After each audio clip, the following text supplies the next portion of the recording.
Pedro, nga ugis ang balahibo. Ang manok ni San Pedro, postahi kay sigurado.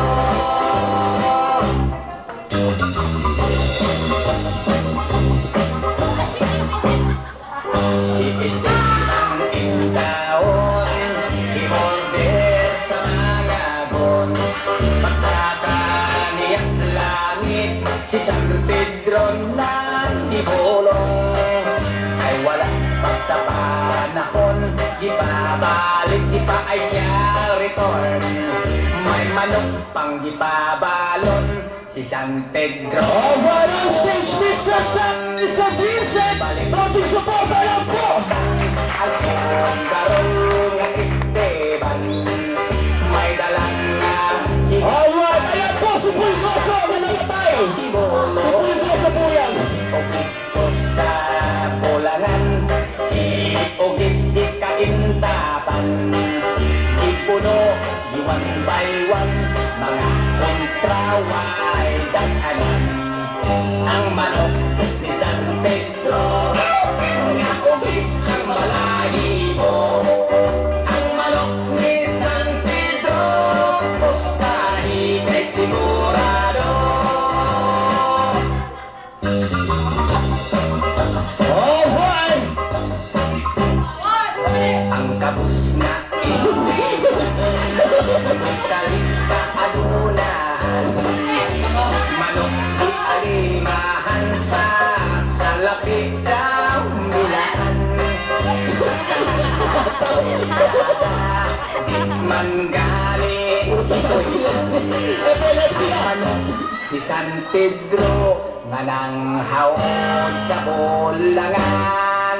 Si Don Negrina, Pikasan, Bisorambaw, si Esteban, si Ogis iyang sinitan, Gitawat Gilisan, si Ogis Ang baboy!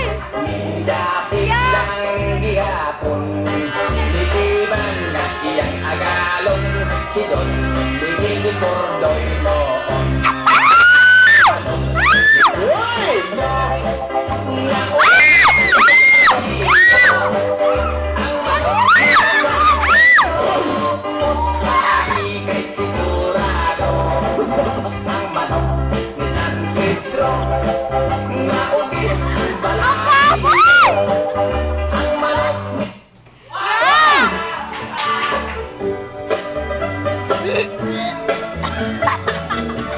Alright.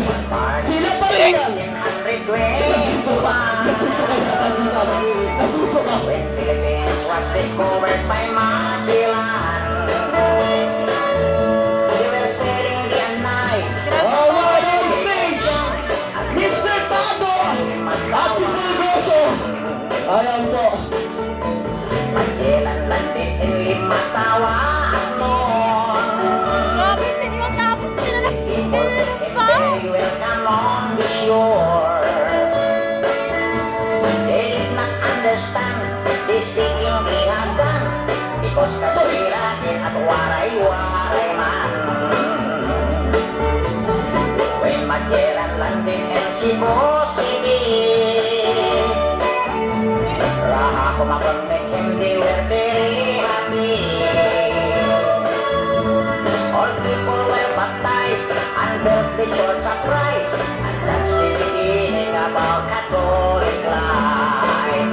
When Magellan visited Mactan to Christianize them everyone, but Lapu-Lapu met him on the shore, and that Magellan to go back home.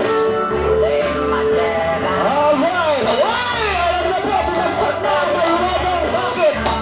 Why? Nagpungsurahin. Lagot tayo. Alright. Alam na po natin ang gagawin.